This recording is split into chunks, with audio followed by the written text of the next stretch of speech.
અત્યારે ગુજરાતના દરવાજે આવીને બેઠું છે, દરવાજો ખુલે અને એન્ટર થઈ જાવ, બસ આટલી વાર છે. મોડી રાત સુધીમાં આઈએમડી પ્રમાણે જ, હવામાન વિભાગ પ્રમાણે જ ગુજરાતની અંદર ચોમાસાનો પ્રવેશ થઈ જશે. બંગાળની ખાડીની પણ સિસ્ટમ આવશે ને અરબ સાગરની સિસ્ટમ આવશે ને સારા એવા વરસાદ થઈ જશે ને વાવણીનો લાભ મળે એ પ્રકારની શક્યતા અત્યારે દેખાઈ રહી છે. બંને મહિના છે એ ડેમ કુવા છલકાવાના મહિના ગણી શકાય. 90 થી 92-93% સુધીનું ચોમાસું રહેવાનું છે. વરસાદ પૂરેપૂરો પડે પછી જ વાવેતર કરવું એ ખેડૂતોના હિતમાં છે. હાલ જોઈએ તો આજે 23 જૂનનો દિવસ છે. રાજ્યના મોટા ભાગના વિસ્તારોમાં વાદળછાયું વાતાવરણ જોવા મળી રહ્યું છે, તો અનેક વિસ્તારોમાં છૂટાછવાયા વિસ્તારોમાં ખાસ કરીને દક્ષિણ ગુજરાતમાં વરસાદ પણ પડી રહ્યો છે. અને જે રીતે પરેશભાઈ સાથે આપણે વાત કરી હતી એટલે કે તેમણે કહ્યું હતું કે 15 તારીખ બાદથી વરસાદનો પહેલો રાઉન્ડ આવી શકે છે, અને આપણે જોયું કે 17 થી લઈને 20 તારીખ દરમિયાન છે અમુક વિસ્તારોમાં છૂટાછવાયા સારા એવા વરસાદ પડ્યા. ત્યારબાદ જોઈએ તો 22 તારીખથી તેમણે આગાહી કરી હતી, અને ગઈકાલથી જ આપણે જોઈ રહ્યા છીએ કે અનેક વિસ્તારોમાં ખાસ કરીને મધ્ય ગુજરાત અને દક્ષિણ ગુજરાતમાં પણ અનેક વિસ્તારોમાં સારા એવા વરસાદ પડી રહ્યા છે. ત્યારે હવે આગામી દિવસોમાં ખાસ કરીને ગુજરાતના કહી શકાય અનેક વિસ્તારો છે જે હજુ સુધી વરસાદ નથી પડ્યો, ત્યાં ક્યારે વરસાદ પડશે, સમગ્ર ગુજરાતને ચોમાસું ક્યારે આવરી લેશે, અને ખાસ કરીને જે હવામાન વિભાગની જે ગાઈડલાઈન પ્રમાણે જોઈએ તો ચોમાસાનો પ્રવેશ ક્યારે થશે, તે તમામને લઈને વાત કરવી છે. ત્યારે આપણી સાથે હવામાન નિષ્ણાંત પરેશભાઈ ગોસ્વામી જોડાઈ ચૂક્યા છે, તો આવો તેમની સાથે જ સીધી વાત કરીએ વાત ગુજરાતી પર. પરેશભાઈ, વાત ગુજરાતીમાં ખૂબ ખૂબ સ્વાગત કરું છું. જી નમસ્કાર. પરેશભાઈ, આમ તો જયારે આપણે વાત થઈ હતી ત્યારે તમે કહ્યું હતું કે 15 તારીખ બાદથી જે પહેલો રાઉન્ડ આવી એ પણ આવ્યું, બીજા રાઉન્ડની તમે 22 તારીખ બાદથી વાત કરી હતી, બીજો રાઉન્ડ પણ ચાલી રહ્યો છે. ખાસ કરીને વરસાદ પડી રહ્યો છે, અને આમ જોઈએ તો વરસાદ એ જ ખેડૂતો માટે તો ચોમાસું છે, પરંતુ ઓફિશિયલ ચોમાસું અત્યારે ક્યાં પહોંચ્યું છે તે જાણવું છે, અને ખાસ કરીને સમગ્ર ગુજરાતને ચોમાસું ક્યારે આવરી લેશે? હવે કૃપાલસિંહભાઈ, જોવા જઈએ તો નૈઋત્યનું ચોમાસું જે પ્રકારે ગુજરાતમાં પ્રવેશ કરે કે કોઈ પણ રાજ્યમાં પ્રવેશ કરે, એની સંપૂર્ણ આમ તો જે કહેવાય ને આઈએમડી, ઇન્ડિયન મિટિયોલોજી ડિપાર્ટમેન્ટ, હવામાન વિભાગ પાસે એમના પાવર હોય એટલે એમની રીતે જાહેર કરતું હોય છે. આઈએમડી ના મોડેલ પ્રમાણે જો હું તમને માહિતી આપું તો અત્યારે ગુજરાતના દરવાજે આવીને બેઠું છે, દરવાજો ખુલે અને એન્ટર થઈ જાવ, બસ આટલી વાર છે. એટલે કે નૈઋત્યનું ચોમાસું ગઈકાલે 22 તારીખે પણ આઈએમડી ના મોડેલ મુજબ આગળ વધ્યું, આજે 23 તારીખે પણ આગળ વધ્યું છે, અને 23 તારીખે અત્યારે ગુજરાતની એક્ઝેક્ટ બોર્ડર ઉપર આવી ગયું છે. એટલે હવે એટલું કહી શકાય કે માત્ર 5-10 કિલોમીટર ગુજરાતથી દૂર છે.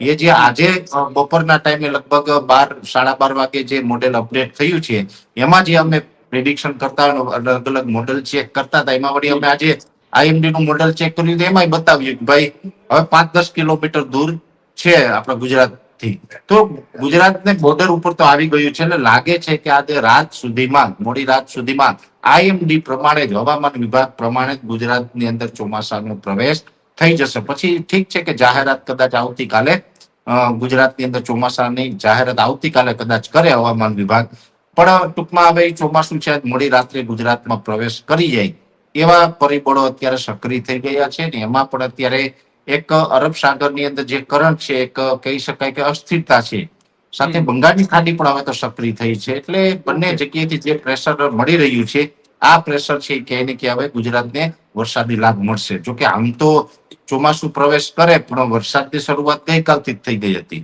ગઈકાલે 22 જૂનના રોજ પણ લગભગ દક્ષિણ ગુજરાતના સુરત, વલસાડ, વાપી, નવસારી, બારડોલી, બિલીમોરા, ડાંગ, આહવા, આ તમામ વિસ્તારની અંદર સાર્વત્રિક, દક્ષિણ ગુજરાતમાં સાર્વત્રિક વરસાદ નોંધાયો છે, અને સારો એવો વરસાદ પણ નોંધાયો છે. એટલે ત્યાં વરસાદ છે ને જે આ 25 તારીખ સુધી આ રાઉન્ડ ચાલવાનો છે. જોકે 25 તારીખ બાદ પણ બહુ મોટો ગેપ નથી મળવાનો. જોકે આ 25 તારીખ સુધી રાઉન્ડ ચાલશે, છતાં પણ ગુજરાતના મોટા ભાગના વિસ્તારો વરસાદથી વંચિત પણ રહ્યા છે કૃપાલસિંહભાઈ.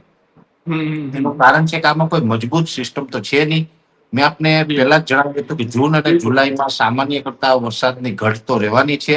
એ જ મુજબ અત્યારે ઘટ રહેશે, પણ ઘણા જગ્યાએ અત્યારે આપણે પહેલા રાઉન્ડ ની અંદર વાવણી થઈ હતી એના કરતા બીજા રાઉન્ડ ની અંદર વધારે વિસ્તારોમાં વાવણી થશે, અને એ પછી જે એના પછીનો ત્રીજો રાઉન્ડ છે એ લગભગ આપણે 27-28 જૂનથી ચાલુ થવાનો છે, 3-4 જુલાઈ સુધી કન્ટિન્યુ રહેશે, અને એમાં પછી લગભગ ઓલ ઓવર ગુજરાતમાં બધાને સારા એવા વરસાદ થઈ જશે અને વાવણીનો લાભ મળે એ પ્રકારની શક્યતા અત્યારે દેખાઈ રહી છે.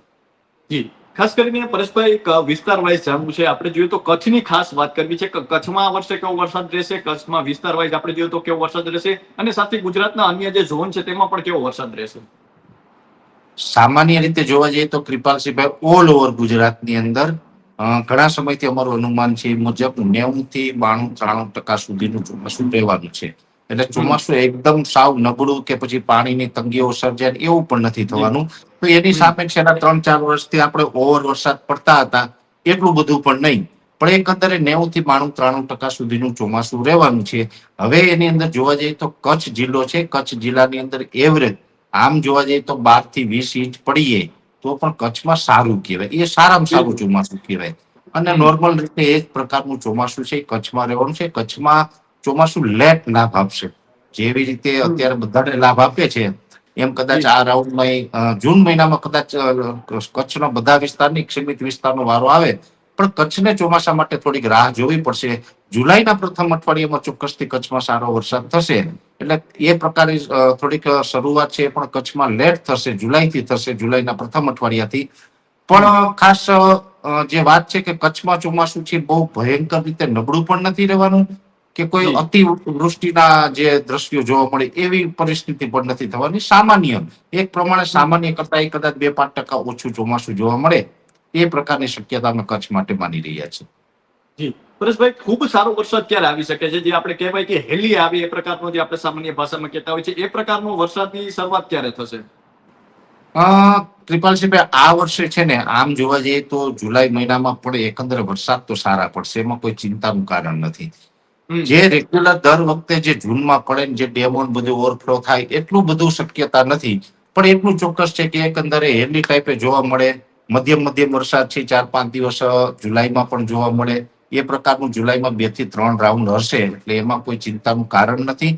પણ જે આપણે કહીએ ને કે આપણે હાશકારો થઈએ કે બસ હવે તો ઘણું બધું થઈ ગયું ને આ વર્ષમાં ખૂબ સારા વરસાદ પડી ગયા વગેરે વગેરે, એ બધી હમ. પરિસ્થિતિ તો 15 ઓગસ્ટ બાદ જોવા મળે એવી વધારે શક્યતા છે. એટલે એ પ્રકારે આપણે રહેવાનું છે. પણ અંતે કહી શકાય કે અત્યારે જો વાવેતર થઈ જાય, જુલાઈમાં રેગ્યુલર વરસાદ પડતા રહીએ, પછી ભલે 15 ઓગસ્ટ પછી પાણીની વ્યવસ્થા થાય. પાણીની વ્યવસ્થા તો છેલ્લે પણ ઘણી વખત થઈ જતી હોય છે. ઘણી વખત હમ. એવું બને છે કે ચોમાસા દરમિયાન અત્યારે એવું જરૂરી નથી કે 20-25 ઇંચ વરસાદ એક અઠવાડિયામાં પડી તો જ પાક થશે. પાકને તો જરૂરિયાત પિયત મુજબનું પાણી મળતું રહીએ એટલે જી. ચોક્કસથી એ પાક છે ઉભો રહેવાનું છે, એને કઈ વાંધો આવવાનો નથી. પાણી હમ. છે એ ચોક્કસથી વધારે વરસાદ પડતો હોય ત્યારે થતું હોય, અને એ પરિસ્થિતિ છે એની અંદર તો મેં આપને જણાવ્યું એમ કે ઓગસ્ટમાં કે સપ્ટેમ્બરમાં પાણી થાય તો પણ વાંધો આવતો નથી. એટલે આ વર્ષે ઓગસ્ટ અને સપ્ટેમ્બર બંને મહિના છે એ ડેમ કુવા છલકાવાના મહિના ગણી શકાય, અને ત્યારે સારા વરસાદ થઈ જશે. અત્યારે આપણે પાક આપણો કન્ટિન્યુ રહીએ અને પાકને પિયત ન આપવું પડે એવા વરસાદ ચોક્કસથી જૂન અને જુલાઈમાં જોવા મળશે. જી. પરેશભાઈ, ખાસ કરીને જોઈએ તો અરબ સાગર હોય કે બંગાળની ખાડી, કોઈ મજબૂત સિસ્ટમ છે તે ક્યારે બની શકે છે? અત્યારે શા માટે કોઈ સિસ્ટમ નથી બનતી? શું કોઈ અડચણ આવી રહી છે? ખાસ કરીને અલીનોની જો કોઈ અસર છે તે જોવા મળી રહી છે, તો સિસ્ટમનો વરસાદ ક્યારે આવશે? જો કૃપાલસિંહભાઈ, અત્યારે અલનીનો જે સક્રિય થઈ રહ્યો છે પણ એની કોઈ એડવાન્સમાં આટલી બધી અસર હોય તેવી શક્યતા ખૂબ ઓછી માનવાની હોય આપણે.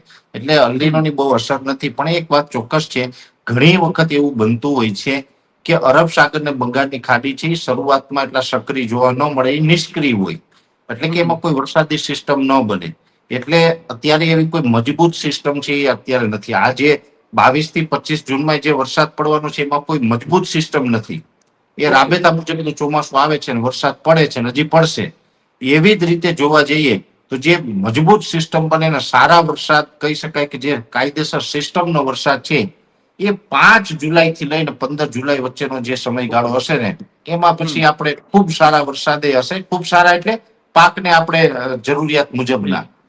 એટલે આ પ્રકારની જે સિસ્ટમો આવતી હોય, બંગાળની ખાડીની પણ સિસ્ટમ આવશે ને અરબ સાગરની સિસ્ટમ આવશે, ને ત્યારે આપણે સારો એવો લાભ મળી શકે છે. જી. ગુજરાતને અરબ સાગરનો લાભ વધુ મળી શકે છે કે પછી બંગાળની ખાડીનો? શું લાગે છે પરેશભાઈ આ વર્ષે? જો કૃપાલસિંહભાઈ, પહેલી વાત તો એ છે કે ગુજરાતને અરબ સાગરની જે સિસ્ટમો હોય એ આ વર્ષે થોડીક વધારે જોવા મળશે. હવે એનું કારણ છે કે આઈઓડી પોઝિટિવ રહેવાનું છે, એટલે બંગાળની ખાડીમાં સિસ્ટમો ચોક્કસથી બનશે, પણ બંગાળની હમ. ખાડી કરતા અરબ સાગરની અંદર સિસ્ટમ વધુ બને એવી શક્યતા અમે આ વર્ષે માની રહ્યા છીએ. બીજી વાત છે, જ્યારે અરબ સાગરની સિસ્ટમ હોય એનો લાભ સૌરાષ્ટ્ર અને દક્ષિણ ગુજરાતને વધારે મળતો હોય છે. જ્યારે હમ. બંગાળની ખાડીની જો સિસ્ટમ હોય તો એનો લાભ કચ્છ અને ઉત્તર ગુજરાતને વધારે મળે, સાથે જી. મધ્યપ્રદેશ બોર્ડર વિસ્તારને પણ વધારે મળે. એટલે આ બંને સિસ્ટમ છે એ ગુજરાતના અલગ અલગ વિસ્તારમાં અલગ અલગ ઇફેક્ટ કરતી હોય. જ્યારે જ્યારે બંગાળની ખાડીની સિસ્ટમ આવે ત્યારે ઉત્તર ગુજરાત મધ્યપ્રદેશ બોર્ડર લાગુ વિસ્તાર અને કચ્છ જિલ્લાને સારો એવો લાભ મળે ને અરબ સાગરની સિસ્ટમ હોય તો પછી આપણે સૌરાષ્ટ્ર અને દક્ષિણ ગુજરાતને સારો લાભ મળે. બંને તરફથી લાભ મળતા હોય. આ વર્ષે બંગાળની ખાડીની પણ સિસ્ટમ આવશે, પણ અરબ સાગર આ વખતે બંગાળની ખાડી કરતા થોડો વધારે સક્રિય રહે તેવી શક્યતાઓ પણ હાલ અમને દેખાઈ રહી છે. એનો મતલબ સીધો એ થાય કે વરસાદનું ઓલ ઓવર ગુજરાતમાં જે પરફોર્મન્સ છે એમાં સૌરાષ્ટ્ર અને દક્ષિણ ગુજરાતમાં થોડુંક પરફોર્મન્સ વધુ સારું જોવા મળશે અને પેલી જગ્યાએ થોડુંક સૌરાષ્ટ્ર અને દક્ષિણ ગુજરાત કરતા ઓછું રહેશે પ્રમાણ. જી પરેશભાઈ, આમ તો લાખો ખેડૂતો આપને સાંભળતા હોય છે વેધર ટીવીના માધ્યમથી, અને દરરોજ આપની આગાહી છે તે જોતા હોય છે, અને ખાસ કરીને રવિવારે આપ એમની સાથે સંવાદ કરો છો. એ ઉપરાંત આપ એમની ખેતી સુધી પહોંચો છો, એટલા માટે જ એમના હૃદયમાં આપનું સ્થાન છે. તો પરેશભાઈ, હવે ખેડૂતોને લઈને વાત કરવી છે ખાસ કરીને. તો ખેડૂતો છે અત્યારે જે ચોમાસું જો સક્રિય થાય છે, વરસાદ આવે છે, તો ખેડૂતો અત્યારે કઈ કઈ તૈયારીઓ કરી રાખવી જોઈએ? ખાસ કરીને વાવેતરની બાબતમાં શું અત્યારે ખેડૂતો શેના માટે તૈયાર હોવા જોઈએ? વરસાદ પડે છે તો વાવેતર કરી શકાય છે કે પછી રાહ જોવી જોઈએ? જો પહેલી વાત તો એ છે કૃપાલસિંહભાઈ, ઘણા બધા ખેડૂત ભાઈઓ એવા પણ છે કે જેમને પાણીની વ્યવસ્થા હતી, સારું પાણી હતું, એની ઓલરેડી ઓરવીને વાવેતર કરી બિલકુલ. દીધું. જે ખેડૂત ભાઈઓ ઓરવીને વાવેતર કરી દીધું ભાઈ, એના માટે તો વાવેતરને લઈને કોઈ ચિંતાનું કારણ નથી. હવે જે ખેડૂત ભાઈ પાસે પાણીની વ્યવસ્થા નથી, યા તો કોઈ બીજા કારણ છે કે જેને કારણે વાવેતરથી વંચિત છે, હવે ચોમાસાની રાહ જોઈ રહ્યા છે, એ દરેક ખેડૂત ભાઈએ પૂરતો વરસાદ થાય ત્યારબાદ જ વાવેતર કરવું જોઈએ. એટલે કે 2.5-3 ઇંચ અથવા તો 3 ઇંચ કરતા વધારે વરસાદ પડે, જમીન છે એ પૂરેપૂરી ભેજ પકડે, પૂરેપૂરી જમીન ભેજ ભીની થાય અને જમીનમાં કહી શકાય કે 3-4 ઇંચ સુધી ભીનું નીકળે એ પ્રકારના વરસાદ, સારા વરસાદ પડે ત્યાર પછી જ વાવેતર કરવું જોઈએ. ઘણી વખત એવું થતું હોય કે આગાહીને ધ્યાનમાં રાખીને એડવાન્સમાં કોરામ વાવેતર કરી દેતા હોય. જો પછી બધા જ વિસ્તારમાં થાય ને કદાચ 1-2 તાલુકામાં કદાચ પ્રમાણ ઓછું રહે તો પછી બિયારણ છે ફેલ જાય, ઉગાવો ન આવે. એટલે આવું ન થાય એટલા માટે થઈને ખાસ વરસાદ પૂરેપૂરો પડે પછી જ વાવેતર કરવું એ ખેડૂતોના હિતમાં છે. અને આમ જોવા જઈએ તો આ વર્ષે થોડુંક ચોમાસા દરમિયાન પણ ગરમીનું પ્રમાણ વધારે રહેવાનું છે. એમ તો અલ્નીનોની ઇફેક્ટ પણ રહેશે અને સાથે ગરમીનું પ્રમાણ વધારે રહેવાનું છે. તો ખેડૂત ભાઈ અત્યારે આપણે જે ફૂગ કંટ્રોલ કરવા માટે થઈને જે કઈ ઈલાજો કરતા હોય રેગ્યુલર ઈલાજ કરવા જોઈએ. ખાસ કરીને સીડ ટ્રીટમેન્ટ એટલે કે જે ફૂગનાશક દવાનો જે પટ આપતા હોય છે એ સારા કન્ટેન્ટ ફૂગનાશકના એનો પટ આપીને ત્યારબાદ જ વાવેતર કરવું, જેથી કરીને શરૂઆતમાં એસ્પરજીલર, નાઇઝર અને વગેરે વગેરે જે કાંઈ ફૂગ આવતી હોય એનાથી આપણે પાકને બચાવી શકાય છે. જી, તો પરેશભાઈ, અમારી સાથે જોડાવા બદલ અને આપનો કિંમતી સમય આપવા બદલ ખૂબ ખૂબ આભાર. તો આ અગાઉમાં નિષ્ણાત પરેશભાઈ ગોસ્વામી. ખાસ કરીને પરેશભાઈ જયારે આપણી સાથે વાત કરી હતી ત્યારે કહ્યું હતું કે 15 તારીખ આસપાસથી જે કહી શકાય વરસાદનો પહેલો રાઉન્ડ આવશે. મુજબ આવ્યો અત્યારે 22 તારીખથી જે બીજો રાઉન્ડ છે તેની પણ અત્યારે શરૂઆત થઈ ચૂકી છે, અને ખાસ કરીને ખેડૂતો અત્યારે હરખાઈ જાય એ પ્રકારના પરેશભાઈ સમાચાર આપ્યા છે કે ઓફિશિયલ ચોમાસું છે તે પણ હવે કહી શકાય હવામાન વિભાગ જેની જાહેરાત કરતું હોય છે એ ચોમાસું પણ હવે ગુજરાત નજીક પહોંચવા આવી રહ્યું છે. ગમે ત્યારે ચોમાસું સક્રિય થઈ શકે છે, અને આમ જોઈએ તો પરેશભાઈ છે સતત આપને અપડેટ આપતા રહે છે, ને એ રીતે જોઈએ તો ચોમાસામાં એટલા માટે ખેડૂતો છે તે પરેશભાઈને ખૂબ જોતા હોય છે. તો હાલ બસ આટલું જ. ફરી મળતા રહીશું વાત ગુજરાતી પર.